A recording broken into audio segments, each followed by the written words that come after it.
East-West/West-East by Richard Serra, The 7 Best Day Trips from Doha, Qatar.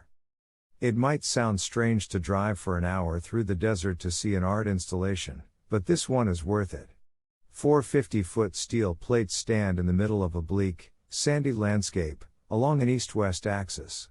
Walking between them is a surreal experience, as they oddly fit into the landscape, enhance and yet contrast it.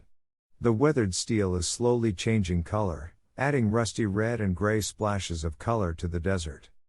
Getting there, take a driver from Doha or come as part of a tour. Most tours to Zekreet stop off here.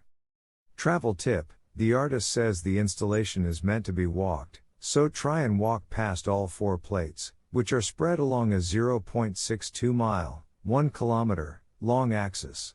And do not touch the plates in summer, they get, reportedly, hot enough to fry an egg.